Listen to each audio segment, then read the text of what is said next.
بسم اللہ الرحمن الرحیم۔ شروع اللہ تعالیٰ کی ذات کے بابرکت نام سے جو تمام کائنات کا خالق و مالک ہے، اور ان گنت لاتعداد درود و سلام نبی آخر زمان صلی اللہ علیہ وآلہ وسلم کی ذات اقدس پر جو وجہ تخلیق کائنات ہے۔ کل ہم نے پڑھا تھا، اس کو دہراتے ہیں 202 آیات سے لے کر 207 تک، جو کہ سورہ بقرہ سے ہیں۔ اور تم یاد کرو اللہ کو گنتی کے دنوں میں، پھر جس نے جلدی کی 2 دنوں میں تو نہیں ہے کوئی گناہ اس پر، اور جس نے تاخیر کی تو نہیں ہے کوئی گناہ اس پر بھی، اس کے لیے جو اللہ تعالیٰ کی ذات سے ڈرا۔ اور تم ڈرو اللہ تعالیٰ کی ذات سے، اور جان لو کہ بے شک تم اسی کی طرف اکٹھے کیے جاؤ گے۔ اور کچھ لوگ وہ ہیں کہ خوش لگتی ہے آپ کو اس کی بات دنیاوی زندگی میں، اور وہ گواہ بناتا ہے اللہ کو اس پر جو اس کے دل میں ہے، حالانکہ وہ سخت جھگڑالو ہے۔ اور جب وہ پیٹ پھیرتا ہے تو کوشش کرتا ہے زمین میں تاکہ فساد کرے اس میں، اور برباد کرے کھیتیاں اور نسل، اور اللہ نہیں پسند کرتا فساد کو۔ اور جب کہا جاتا ہے اس سے تو ڈر اللہ سے، تو ابھارتا ہے اسے تکبر گناہ پر، سو کافی ہے اسے جہنم، اور یقیناً وہ برا ٹھکانہ ہے۔ اور کچھ لوگ وہ ہیں جو بیچ دیتے ہیں اپنا نفس تلاش کرنے کے لیے اللہ کی رضامندی، اور اللہ بہت زیادہ شفیق ہے اپنے بندوں کے ساتھ۔ آج ہم 207 سے آگے پڑھیں گے۔ یا ایھا الذین آمنو، اے وہ لوگو جو ایمان لائے ہو، ادخلوا، تم داخل ہو جاؤ، فی السلم کافہ، اسلام میں پورے کے پورے۔ اے ایمان والو، اے مومنو جو اللہ اور اس کے رسول کے اوپر ایمان لے آئے ہو، وہ کیا کریں؟ پورے کے پورے اسلام میں داخل ہو جائیں۔ یعنی ان کا اٹھنا بیٹھنا، معاشیات، معاشرے کے اندر جو مطلب ویلیوز ہیں، اخلاقی اقدار ہیں، وہ سب کچھ جو معاملات ہیں مرنے کے، اور مطلب جو ہے کہ خوشی اور غم کے، شادیوں کے، تمام معاملات کس میں ہونے چاہیے؟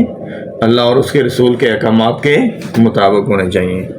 تو اس لیے جب بھی کوئی بندہ اسلام قبول کرتا ہے تو اللہ تعالیٰ ذات ان کو یہ وارن بھی کر رہا ہے، اور ان کو تنبیہ بھی کر رہا ہے، اور ان کو فرما رہا ہے کہ جب بھی آپ اے مومنو اسلام قبول کرو، اے مومنو جب آپ ایمان لاتے ہو تو اسلام میں داخل ہو جاؤ پورے کے پورے۔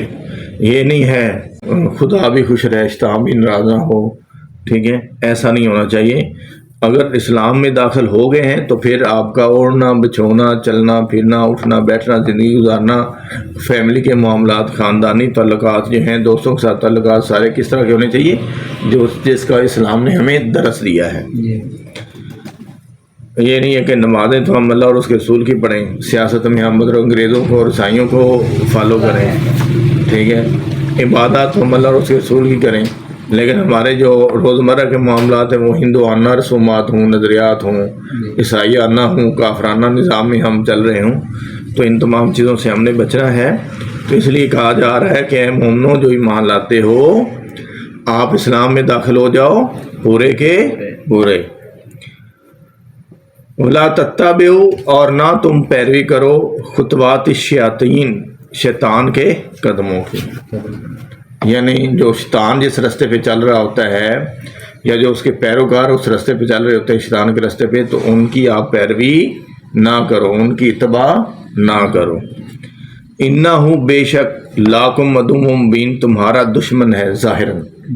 یعنی شیطان کے حوالے سے اور اس کے چیلوں کے حوالے سے اللہ ذات فرما رہی ہے کہ، اور تنبیہ بھی کر رہی ہے کہ اے مومنو جو ایمان لائے ہو وہ پورے کے پورے اسلام میں داخل ہو جاؤ، اور شیطان کے قدموں کی پیروی نہ کرو، کیونکہ شیطان جو ہے وہ انسان کا ظاہر اور کھلا دشمن ہے۔ کیا ہے؟ ظاہر اور کھلا دشمن ہے، اس سے بچنا چاہیے۔ تو اس سے بچنے کا بہترین طریقہ یہ ہے کہ اللہ تعالیٰ کی ذات سے محبت کریں۔ جب بندہ کسی سے محبت کرتا ہے تو وہ پھر اس کی ہر کہی ہوئی بات کے اوپر عمل کرتا ہے۔ تو جب ہم اللہ اور اس کے رسول کی کہی بات کے اوپر عمل کریں گے تو پھر اللہ تعالیٰ کی ذات ہمیں اپنی مہربانی اور فضل سے شیطان مردود سے حفاظت میں رکھے گا۔ اور اگر کوئی غلطی ہو بھی جاتی ہے شیطان کے فرگلانے کے اوپر، بھٹکانے کے اوپر، تو ہمیں فوراً اللہ تعالیٰ کی ذات کی طرف راغب ہونا چاہیے، اس کی طرف رجوع کرنی چاہیے، تاکہ اللہ تعالیٰ کی ذات ہمارے گناہوں کی بخشش کر دے، اس سے درگزر کر دے اور ہمیں سیدھی راہ دکھا دے۔ فَإِن زَلَلْتُمْ، پھر اگر تم پھسل جاؤ، فَإِن زَلَلْتُمْ، پھر اگر تم پھسل جاؤ، مِن بَعْدِ مَا، اس کے بعد کہ جَاءَتْکُمْ، آ گئیں تمہارے پاس، البینات، واضح دلیلیں، فَاعْلَمُوا، تو جان لو، ان اللہ، کہ بے شک اللہ، عزیز، بڑا غالب ہے، حکیم، خوب حکمت والا۔ کہ جو بات ہم پہلے کر رہے تھے کہ اللہ تعالیٰ فرماتی کہ اگر آپ پھسل جاتے ہو، آپ سے غلط کام ہو جاتا ہے، ٹھیک ہے، کہ آپ کے پاس واضح دلیلیں آ گئی، اللہ تعالیٰ کی ذات کی آیات آ گئی ہیں، اللہ تعالیٰ کی ذات کا سبق آ گیا ہے، اس کے رسول کا پیغام آ گیا ہے، دین محمدی آ گیا ہے، اس کے باوجود بھی آپ پھسل جاتے ہو، آپ سے غلطی ہو جاتی ہے، آپ کی کوتاہی ہو جاتی ہے، تو آپ کس کی طرف لوٹو؟ اللہ تعالیٰ کی ذات کی طرف لوٹو، اس سے گناہوں کی بخشش مانگو، اللہ سے معافی مانگو۔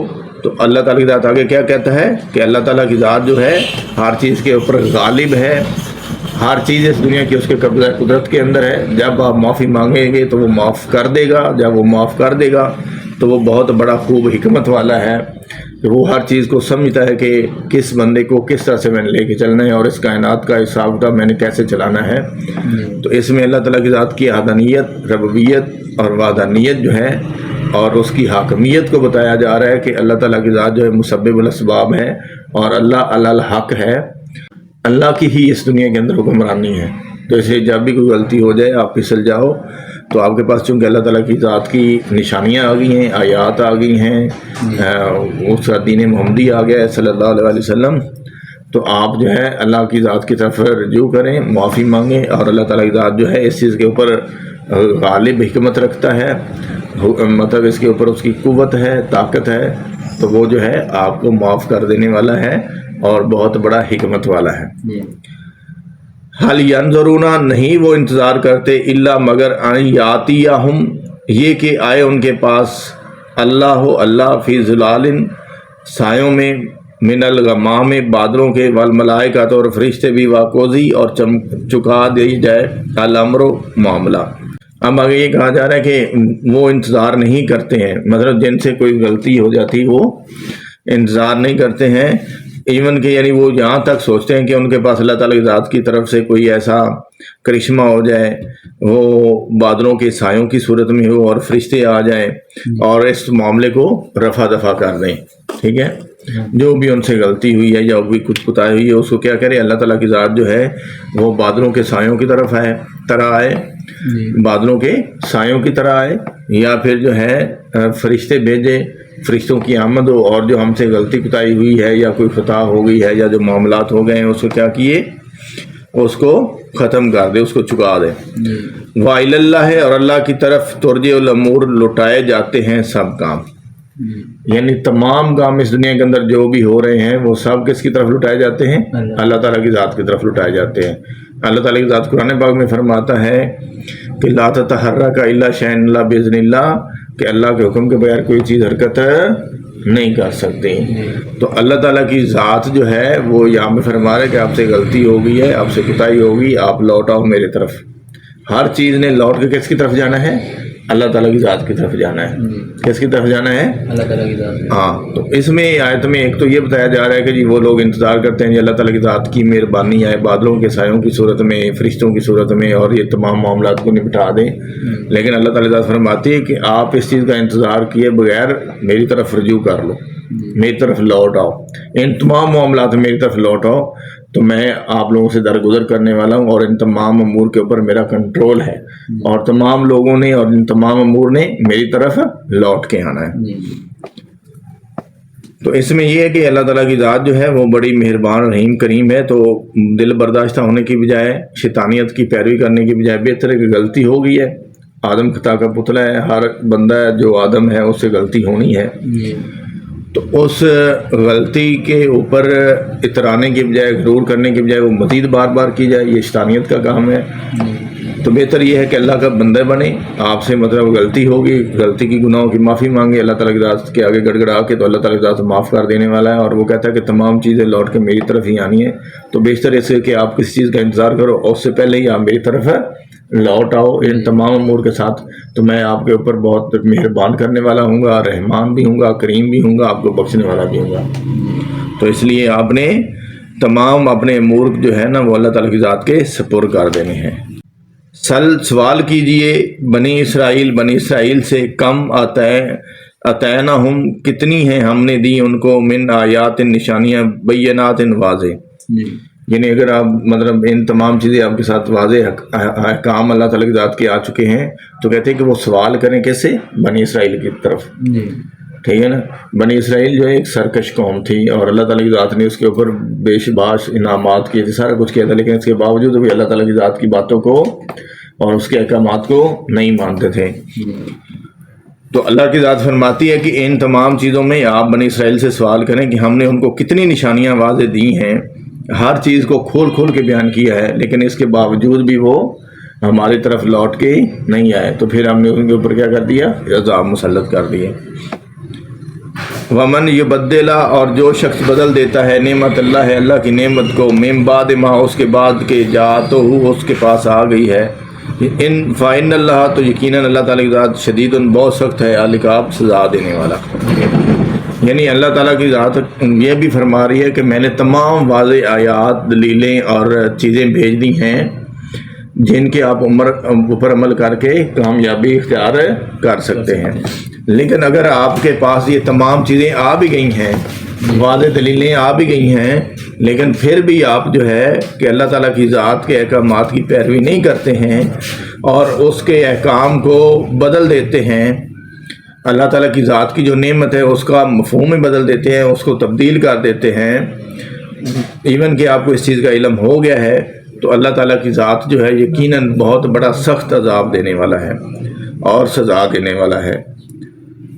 اللہ تعالیٰ کی ذات ہمیں عمل کی توفیق عطا فرمائے اور ہمیں ان آیات کو سمجھنے کی اور ان کے اوپر عمل کرنے کی توفیق عطا فرمائے، اور پاکستان کو اور پاکستانی قوم کو شر شیطان اور شر انسان سے محفوظ رکھے. آمین.